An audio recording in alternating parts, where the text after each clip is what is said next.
So we got the 12-round welterweight non-title fight tomorrow night, or tonight, depending on which time zone you're in, between Shawn Porter and Andre Berto. Both guys weighed in today. Shawn Porter weighed in bang on 147. He had to strip naked to make the weight. Andre Berto weighed in at 146.5. Both in tremendous condition, particularly Andre Berto, who looks to be in the best shape that I've seen him in for several years. More muscle definition, particularly in the abdominal area, than I've seen on him for quite some time. And not that he's ever in bad shape, but he just looks in particularly good shape this time around. Now, I haven't had that much interest in this fight when it was initially made, because you look at Andre Berto and you kind of see him as a fighter who's past his best, over the hill. And even at his best, he wasn't a particularly good fighter. He was decent, and he obviously did hold a world title, but he was always a guy with a lot of vulnerabilities. Not particularly quick feet, a very poor defense, a very shaky chin, and just all round a guy who never really lived up to the promise and the hype that was initially placed upon him. When you look at the attributes of both fighters, first of all, Shawn Porter, he seems on paper to have all the advantages, overwhelmingly so. He's the younger guy, he's seemingly physically stronger, he has more energy, he has quicker feet, he has a much better chin. He's been in there with high-level fighters, so has Andre Berto, to be fair, but you look at Shawn Porter's wins, he's beaten people like Adrian Broner. He did lose those 2 fights to Kell Brook and Keith Thurman, but the Thurman fight was very close, could have gone either way. And the Kell Brook fight, although that was a decisive loss, it wasn't as decisive as any of Andre Berto's losses. So, as I say, I think he's got the quicker feet, better defense, better boxing skills, perhaps at this stage better reflexes, although that remains to be seen.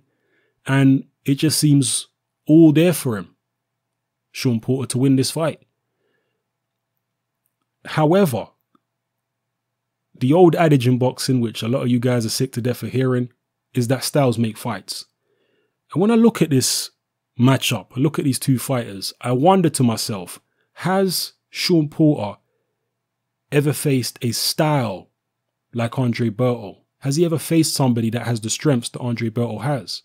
Now, we know Berto's had a tough career. He had those 4 losses. He lost to Mayweather. He lost to Guerrero. He lost to Victor Ortiz.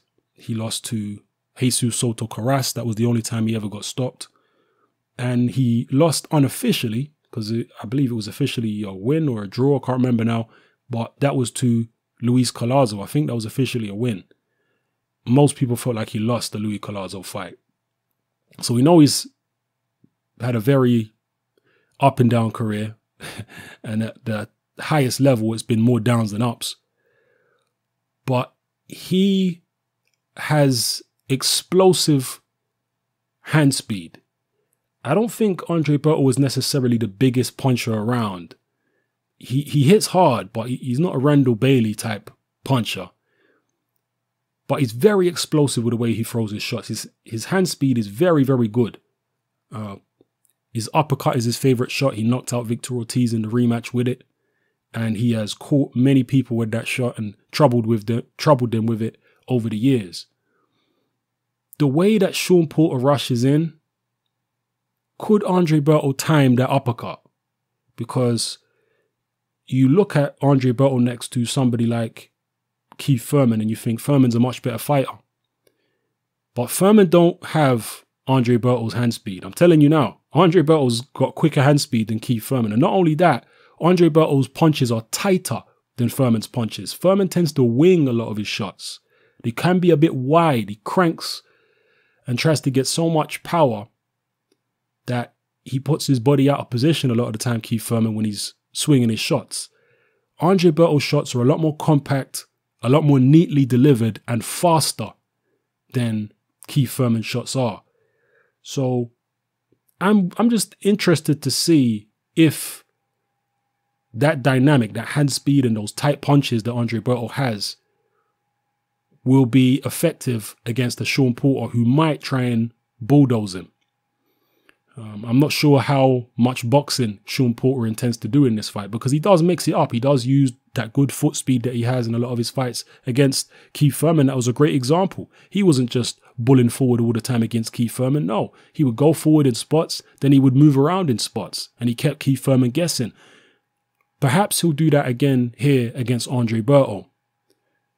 But at the moments when he comes in and tries to swarm Berto, I'm just interested to see if Berto can get those fast, compact shots off, particularly that honey punch of his, the uppercut, the right uppercut. If he can get that shot off, if he can hurt Shawn Porter, then we might have an interesting fight on our hands.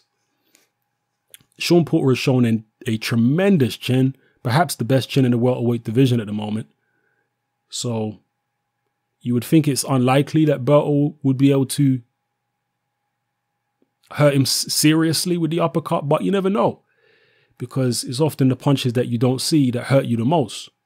And with Berto's hand speed and the fact that he likes to throw uppercuts, you look at the shots that Kell Brook and even Keith Thurman hit Shawn Porter with, they were straight shots or hooks rather than uppercuts. Whereas Berto, with the uppercut, it's a shot that comes totally outside of your field of vision, so you don't see it before it hits you. Victor Ortiz certainly didn't see that shot, which took him out. Or, you know, there's a big difference between the punch resistance of Victor Ortiz and Shawn Porter. So, yeah, there is, to me, a little bit of interest there, stylistically, to see how Shawn Porter deals with Berto's hand speed and that sneaky uppercut that he can throw in there. But, as I say, on paper, Shawn Porter is the big favorite, and rightly so. He really should win this fight. When this fight was made, most people saw it as kind of a gimme for Shawn Porter. Even though Andre Berto was a former world champion and he is somewhat of a name, he was the guy that was in the ring against Floyd Mayweather for Mayweather's last fight. You know, it's really all there for Shawn Porter. Most people saw this as kind of a soft touch in a certain way. So, yeah, styles make fights, and I'm interested to see how their styles match up, but I do expect Shawn Porter to come through. But, you know, upsets happen in boxing. Adrian Broner was able to put Shawn Porter on the floor with a sneaky shot. Maybe Andre Berto with that sneaky uppercut, that explosive hand speed. A combination of attributes which Shawn Porter hasn't faced before. Maybe Berto with those attributes will be able to give Shawn Porter problems. Maybe spring the upset. Who knows? Stranger things have happened in boxing. So let me know what you think in the comment section below. Do you think it's interesting at all? You know, Berto's always had these strengths of his, this explosive hand speed and whatnot. The uppercut, you know, good punching power. But at the highest level, his weaknesses have been far more glaring, have been far more prominent than his strengths. And as I mentioned, his defense tends to be terrible. His punch resistance is poor. I mean, he's been wobbled and shaken in many, many fights. To his credit, he has survived on most of the occasions that he's been wobbled and shaken. He only got stopped once against Soto Karass, and that was late in the fight. So he does have good survival skills. He can wrap you up. He does have decent physical strength when he's in trouble, but he tends to get in trouble a lot. So what's going to happen when Shawn Porter touches him on the chin, which inevitably he would have to at some stage? I don't know. I expect Porter to win, but I wouldn't be surprised if Berto was able to get some things done in there. Let me know how you feel in the comment section below. It's happening. I'm out.